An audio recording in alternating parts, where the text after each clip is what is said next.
Finance minister आहेत का? साहेब बोलतील ना अध्यक्ष महोदय. कशाचं असतं अध्यक्ष महोदय? अध्यक्ष महोदय आम्हाला संरक्षण पाहिजे. त्याच्यामध्ये एक दिमडी पैसा तुम्ही केंद्रातून आणला नाही, तुम्हाला लाज वाटत होती. बोलतानंतर उत्तर द्या ना. अहो फायनान्स मिनिस्टर उत्तर देणार. त्यांनी अर्थमंत्र्यांचं नाव घेतलं, त्यांनी काय सांगितलं त्यांचा तरी कुठं माझ्यावर विश्वास. मुली ज्या विद्यार्थी आहेत त्यांना डिस्काउंट नाही तर मोफत तिथं ट्रान्सपोर्ट दिला जातो, नाही तर त्यांना बसमध्ये मोफत तिथं बसवलं जातं. अध्यक्ष महोदय मुलांनी काय चूक केली? मुलांना 14 ते 23 मध्ये भारताच्या प्रत्येक नागरिकाच्या डोक्यावर 43,000 रुपयावरनं 1 लाख रुपयावर तिथं आज लोन हे गेलेलं आहे. पण हे घेत असताना आपण डेट टू जीएसडीपी रेशो जर बघितला तर 25% आपल्याला परवानगी आहे. काय हरकत नाही, आपला 18.35% आहे. अध्यक्ष महोदय याच्यावर आम्ही टीका करत नाही, पण आमच्या सगळ्यांचं मत आहे की आज जर आपण बघितलं तर आपल्या या राज्यामध्ये शाळा नीट नाहीत, खोल्या पडायला लागलेल्या आहेत. 40% शाळांना ज्या गव्हर्नमेंटच्या शाळा आहेत तिथं टॉयलेट सुद्धा नाहीत मुला मुलींसाठी. अध्यक्ष महोदय अंगणवाडी नाहीयेत. बऱ्याच भागामध्ये शेतीच्या पाण्याच्या योजना अजूनपर्यंत अध्यक्ष महोदय गेलेल्या नाहीत. ही जी सगळी महामंडळ कदाचित राजकीय दृष्टिकोनातून फक्त द्यायची म्हणून दिले असतील, त्याच्यात मोठ्या प्रमाणात निधी द्यायची अध्यक्ष महोदय जरूरत आहे. त्यामुळे राज्य सरकारकडे जो निधी आहे, जो पैसा आहे, तो खऱ्या अर्थाने लोकांपर्यंत पोहोचावा यासाठी आपल्याला कुठली तरी योजना ही आखली गेली पाहिजे.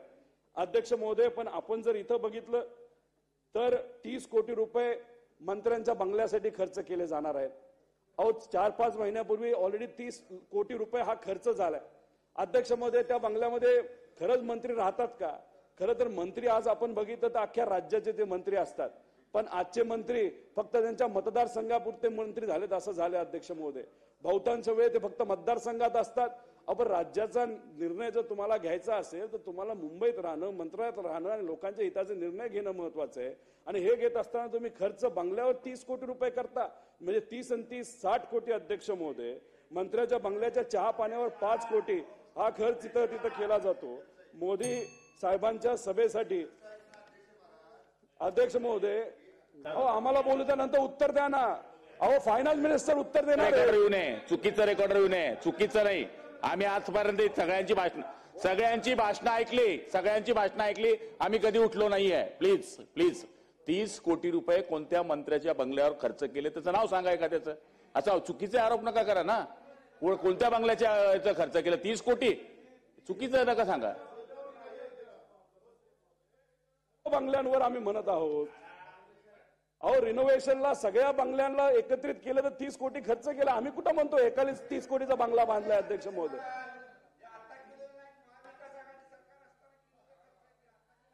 अध्यक्ष महोदय 5-6 महिन्यापूर्वी झालं, ठीक आहे. आपले फायनान्स मिनिस्टर साहेब उत्तर देतील तेव्हा आपण ते उत्तर अध्यक्ष महोदय ऐकूया. अध्यक्ष महोदय मोदी साहेबांच्या सभेसाठी मोठे नेते 12-12 कोटी रुपये खर्च केले जातात, हरकत नाही. पण आमचं सगळ्यांचं मत एवढंच आहे की आज अनेक अडचणी आपल्या राज्यामध्ये सामान्य लोकांना सोसाव्या लागतात. अध्यक्ष महोदय त्यासाठी कुठेतरी खर्च हा झाला पाहिजे. अध्यक्ष महोदय आम्ही खर्चाच्या बाबतीत बोलतोय, बजेट कशाचं असतं? अध्यक्ष महोदय आम्हाला संरक्षण पाहिजे. अध्यक्ष महोदय आपण अख्ख्या वर्षाचं प्लॅनिंग बजेटमध्ये करत असतो, त्या बजेटमध्ये खर्च केला जातो. अध्यक्ष महोदय मग आता जेवढा पैसा तोच खर्च करणार ना आपण. मध्ये आधी तुम्ही ऍडव्हर्टिजमेंटसाठी 50,000 कोटी तिथे खर्च करणार असाल, बजेटमधूनच जाणार आहे ना. बजेट त्यासाठीच प्रेझेंट केलं जातं. अध्यक्ष बजेटवर बोला. उगाच इथं आपण जर मोगम बोलणार असेल तर त्याला काय हरकत नाही. अध्यक्ष महोदय याच्यामध्ये आपण काही दिवसांपूर्वी महाविस्टा प्रोजेक्ट 7,500 कोटी रुपयाच्या बाबतीत काहीतरी अध्यक्ष महोदय ऐकलं. 7,500 कोटी खर्च हा जो बंगला ऑफिस साठी. अध्यक्ष महोदय आता बोलू द्या ना. अध्यक्ष महोदय काय चाललंय? ते काय फायनान्स मिनिस्टर आहेत का? फायनान्स मिनिस्टर साहेब बोलतील ना. अध्यक्ष महोदय काय आम्ही बोलायला लागलो तर हे देशाच्या पंतप्रधानांचं नाव घेतलं. अध्यक्ष महोदय हरकत आहे दादा. अध्यक्ष महोदय ज्या केंद्र सरकारने महाराष्ट्राच्या विकासासाठी 40,000 कोटीची भूमिपूजन केली, त्या भूमिपूजनाला जर खर्च झाला असेल तर ते मोदी साहेबांच्या सभेला खर्च झाला होता? अरे तुमच्या राज्यामध्ये एक दिमडी पैसा तुम्ही केंद्रातून आणला नाही, तुम्हाला लाज वाटत होती, पण आमच्या सरकारने दिलं, त्याचं मी अभिनंदन करते. हा दादा बोला. हरकत महोदय, हरकत अध्यक्ष नाही. महोदय, हा- अध्यक्ष महोदय, सन्माननीय सदस्य व्यवस्थित भाषण करतायत. स- सन्माननीय अर्थमंत्री सगळ्या मुद्द्यांना उत्तर देणं अपेक्षित आहे.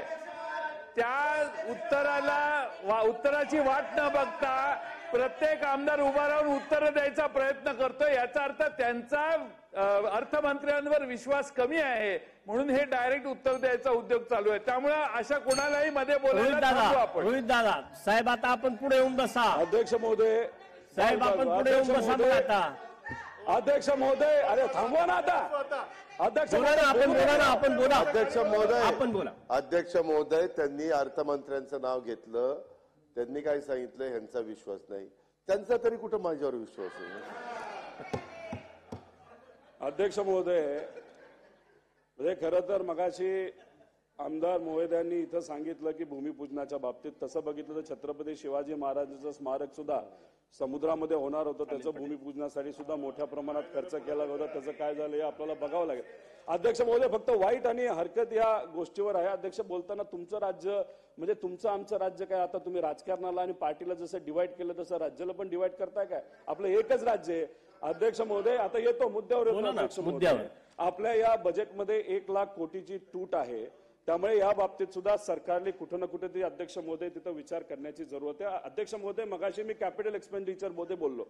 खरं तर जेव्हा देवेंद्र फडणवीस साहेब हे विरोधी पक्ष नेता होते आणि मुनगंटीवार साहेब होते, नेहमी ते एवढंच सांगायचे की कॅपिटल एक्सपेंडिचर झालं पाहिजे. चांगली गोष्ट आहे, खरंच कॅपिटल एक्सपेंडिचर होण्याची अध्यक्ष महोदय जरूरत आहे. अध्यक्ष महोदय, कॅपिटल एक्सपेंडिचर 94,850 कोटी राहिला.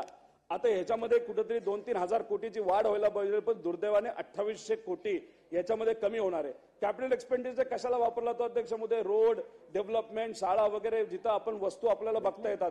अध्यक्ष महोदय, या प्रकारचा खर्च होणं अतिशय महत्वाचं आहे. त्यामुळे विनंती आहे मंत्री महोदयांना, फायनान्स मिनिस्टरला की कॅपिटल एक्सपेंडिचर कडे थोडंसं लक्ष अध्यक्ष महोदय देण्याची जरूरत आहे. आणि सगळ्यात महत्वाचं अध्यक्ष महोदय असं आहे की आपल्या राज्यामध्ये आणि आपल्या सरकारच्या रेव्हेन्यू मध्ये जर वाढ झाली तरच आपण डेव्हलपमेंट करू शकतो. तर अध्यक्ष महोदय, सर्वांनीच बसून म्हणजे सत्तेत असणारी लोक असून नाही तर विरोधात असून आपल्याला कुठेतरी स्टेटच्या इन्कमचा अभ्यास अध्यक्ष महोदय तिथं करावा लागेल. गेल्या वेळेस सुद्धा हा मुद्दा अजितदादांसमोर आम्ही सर्वांनी मिळून तिथं मांडला होता. अध्यक्ष महोदय, आता जर बघितलं तर पूर्वी जेव्हा जीएसटी नव्हता तेव्हा आपल्याला फायनान्शियल ऑटोनॉमी म्हणजे स्वायत्ता तिथं होती, पण आता ती स्वायत्ता तशी अध्यक्ष महोदय राहिलेली नाही. अध्यक्ष महोदय, याच्यामध्ये 1 रुपये जर आपल्याला खर्च करायचा असायचा तर 55 रुपये हे 13 ते 14 काळामध्ये 55 पैसे हे आपल्याला ओन रेव्हेन्यू म्हणजे स्टेट रेव्हेन्यू कडनं जो काय इन्कम यायचा त्यातून तो खर्च केला जायचा. अध्यक्ष महोदय, त्याच्यामध्ये 3% घट आता तिथं झाले. 3% घट झाली म्हणजे आकडा 3% वाटत असला तरी अध्यक्ष महोदय 19,000 कोटी रुपये यंदा आपल्याला अध्यक्ष महोदय कमी पडणार आहेत. मुली ज्या विद्यार्थी आहेत त्यांना डिस्काउंट नाही तर मोफत तिथं ट्रान्सपोर्ट दिला जातो, नाही तर त्यांना बसमध्ये मोफत तिथं बसवलं जातं. अध्यक्ष महोदय, मुलांनी काय चूक केली?